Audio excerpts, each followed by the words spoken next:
Thierry Breton menace à nouveau Elon Musk de censurer X en Europe. Les élites ont-elles peur de la parole populaire? Est-ce un hasard si cette menace se fait la veille de la grande interview de Trump par Musk? À ces questions répondront le militant politique venant de la LFI, Yanis Dalouche, ainsi que l'avocat Maître François d'Orléans. Vous êtes sur Géopolitique TV Actu. Allez, c'est parti!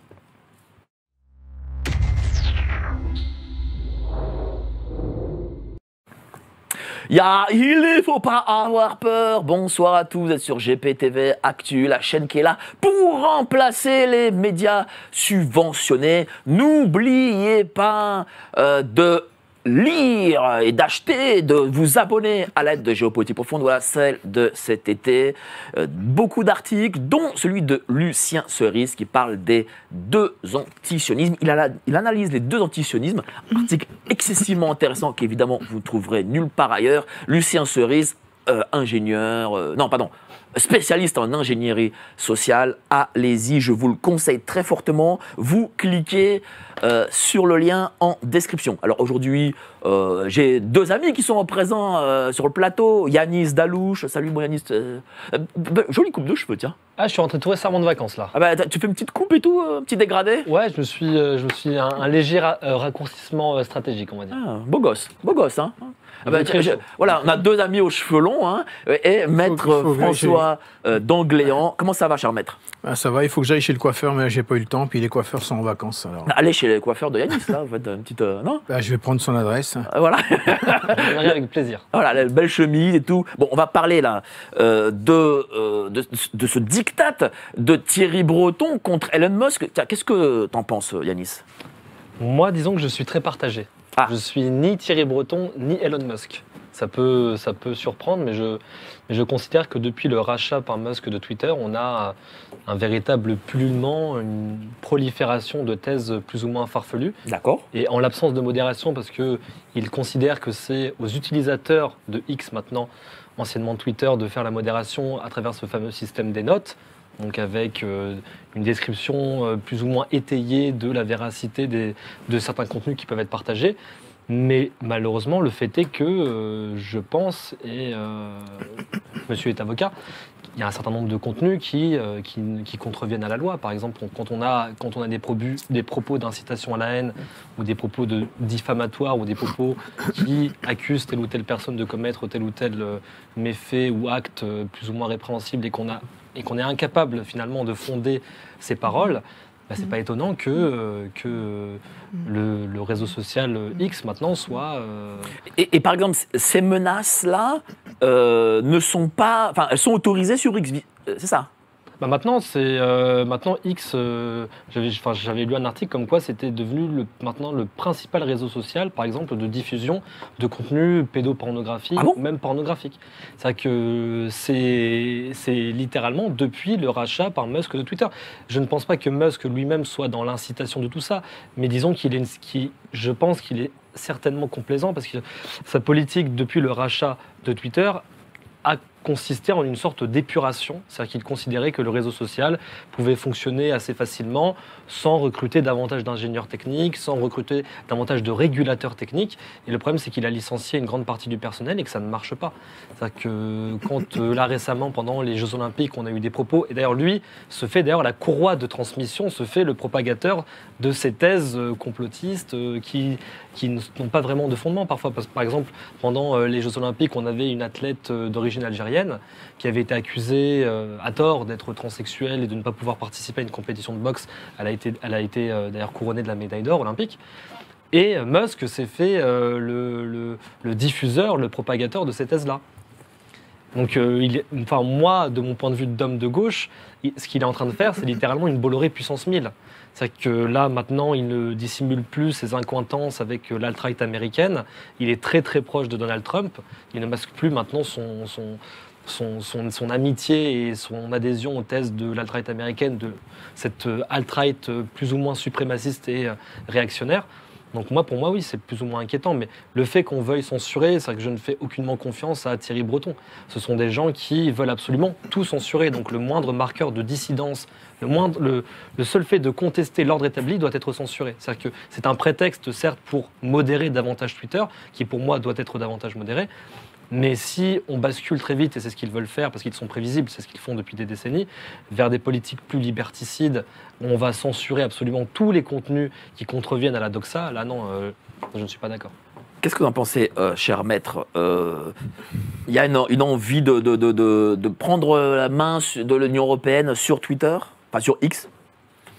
Ouais, j'ai l'impression que ce personnage et ses commanditaires veulent s'occuper de restreindre la liberté d'expression, mais je n'ai pas vu dans les traités sur l'Union européenne, je n'ai pas vu de disposition qui permet à un personnage comme Thierry Breton ou qui que ce soit d'autre de s'occuper de restreindre la liberté d'expression. Je n'ai pas vu de texte de cette nature. Donc, je me demande de quoi il se mêle, de quoi je me mêle. Pourquoi quel est en réalité le... Parce que Thierry Breton est commissaire européen, ok. Mais quelle est sa fonction en tant que commissaire européen, Thierry Breton? Moi, je n'ai pas trop regardé, mais je ne pense pas qu'on lui ait donné un mandat visant à restreindre la liberté d'expression. Hein.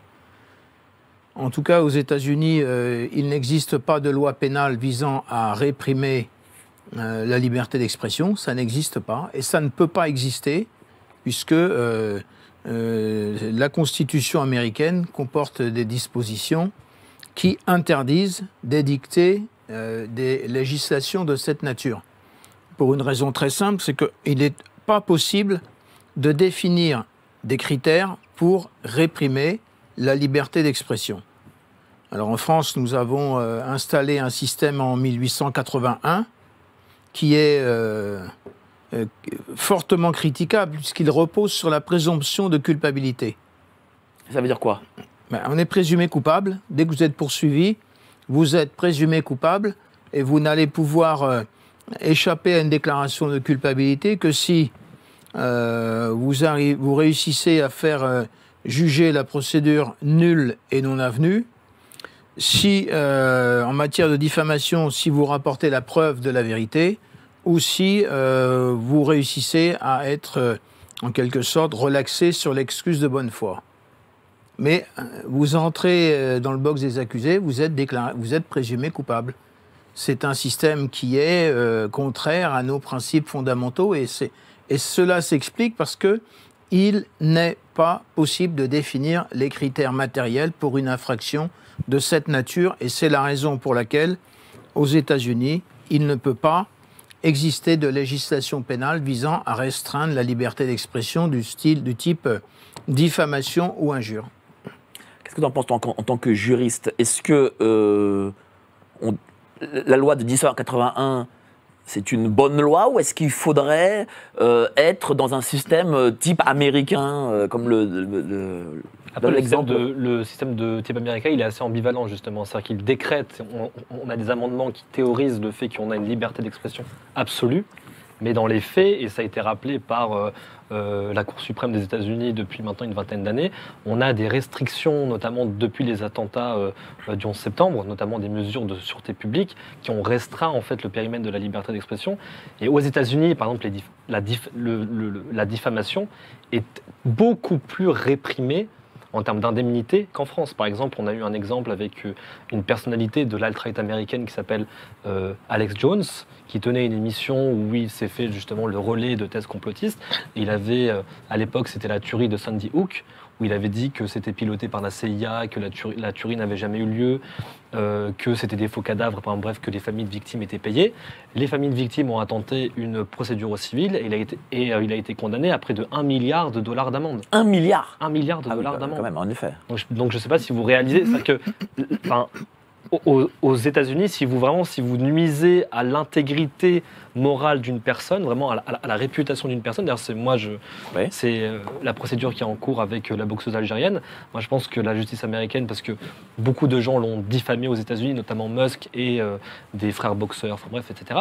Donc je pense qu'elle va toucher de copieuses, de gracieuses indemnités. Donc ça veut dire que c'est une idée reçue, la liberté d'expression américaine. Ah oui, c'est faux. On a tendance à ériger les États-Unis comme un modèle de liberté d'expression, mais il y a des limites. Après, il y a des divergences entre les États. Il y a des États qui sont beaucoup plus libéraux, peut-être beaucoup plus permissifs de mon point de vue que d'autres, parce que c'est pas vraiment être libéral que de considérer que des discours d'incitation à la haine devraient être dits ou proférés sans crainte de sanctions. Mais par exemple, c'est sûr que si vous comparez le Mississippi avec la Californie, en termes de liberté d'expression, oui, il y a peut-être un cadre beaucoup plus restreint en Californie, parce qu'on considère que certains propos d'injures raciales ou de diffamation doivent être sanctionnés. Qu'est-ce que vous en pensez, cher maître?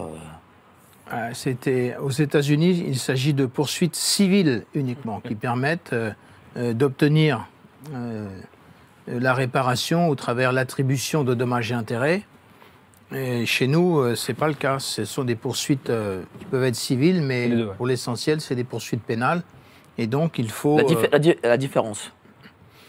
La différence, c'est que... Ça veut dire quoi? C'est-à-dire que là-bas, on est plus... on va payer une amende genre d'1 milliard. Oui, c'est ça. Alors qu'ici, on peut plutôt avoir de l'incarcération, c'est ça? Ou une peine de prison avec sursis. Ici, il y a des peines privatives de liberté, mais surtout, ce n'est pas la même logique. Aux États-Unis, ils ont compris, lorsqu'ils ont rédigé la Constitution à la fin du XVIIIe siècle, qu'il n'était pas possible de définir les critères pour définir une infraction en matière de liberté d'expression, et donc on ne peut, dans ce pays, engager des poursuites que sur le plan civil. Une personne ne pourra pas être, déclarée coupable d'avoir commis une infraction. C'est la différence. Et chez nous, on a instauré un système extrêmement bâtard, qui veut tout dire et qui veut rien dire. Mais après, sortons de la logique américaine et revenons sur l'Europe et sur X. D'ailleurs, ce qu'a très bien dit aussi Yanis, c'est que, alors certes, peut-être que la liberté d'expression n'est pas absolue, mais pour le coup, est-ce que ce que fait Thierry Breton, c'est vraiment pour protéger les gens des messages haineux, etc. Ou c'est plutôt pour instaurer une forme de censure de type Union soviétique? En fait, je pense que c'est plus ça la question. Je sais pas, Yanis... L'Europe, l'Union européenne, dans sa variante néolibérale d'aujourd'hui, clairement, est une sorte d'entité prédatrice qui veut imposer à tout prix sa propagande, son narratif du nous vous apportons la prospérité, nous avons apporté la concorde entre les peuples, etc. Et comme ça ne fonctionne pas, on veut, comme tous les régimes totalitaires, imposer une sorte de vérité établie par la force. Aujourd'hui, les moyens de communication classiques, on a des outils considérables pour restreindre drastiquement la liberté d'expression, parce que quasiment tout se fait sur les canaux, on va dire, numériques. Donc, et l'Union européenne, aujourd'hui, a des prérogatives très très importantes, vu qu'on a délégué une partie importante de notre souveraineté en matière juridique, ou en matière même de numérique, avec les différentes normes qui s'appliquent à l'échelle européenne. Bah justement, la norme, c'est de la norme DSA. Voilà. Qu'est-ce que c'est exactement? C'est assez complexe. Moi, je ne suis pas un spécialiste de la question, mais je sais, d'après les petites fiches que j'ai pu me faire sur le sujet, on a une volonté, comme l'a dit monsieur, d'ailleurs c'est étonnant de constater que Thierry Breton n'est pas élu, n'a en principe, normalement, en qualité de commissaire européen, qu'un pouvoir discrétionnaire, qu'un pouvoir de consultation ou de proposition. Il n'a pas de pouvoir normatif, il n'a pas de capacité à décider. Et cet individu s'arroge finalement, à travers un certain nombre de textes un peu obscurs qui sont de normes conventionnelles, la capacité d'interférer dans les décisions des États. Donc aujourd'hui, si vous voulez finalement avoir un cadre de liberté d'expression beaucoup plus large, notamment sur le débat d'idées, parce que c'est ça le vrai problème en fait, c'est qu'ils veulent finalement étendre, ils veulent élargir le cadre finalement de la restriction des libertés publiques, notamment de la liberté d'expression, au débat d'idées, ce qui est très dangereux. C'est-à-dire que pour moi, quand on profère des propos finalement de stigmatisation, ou si on dit par exemple tous les musulmans sont des terroristes, pour moi on sort du débat d'idées. Si on a une critique, on va dire argumentée, scientifique, rationnelle ou politique de l'islam, moi je serais prêt à débattre avec quelqu'un qui a cette critique. Mais le problème avec les néolibéraux qui nous gouvernent, c'est que tout ce qui sort de la doxa doit être censuré. Donc tout ce qui est susceptible de menacer l'ordre établi européiste, libéral, de la belle concorde entre les peuples et de l'enrichissement des peuples européens doit être réprimé. Du moins, doit être implacablement censuré. Pardon, monsieur, je suis confus, j'ai égaré mon briquet. On a aussi tendance à jouer avec le feu. Google, qui est une création de la CIA. L'équipe de Géopolitique Profonde vous donne le meilleur de l'actualité brûlante. Mais en échange, on veut un geste de votre part. Merci de ce geste d'amour. On vous le rendra. Ravi.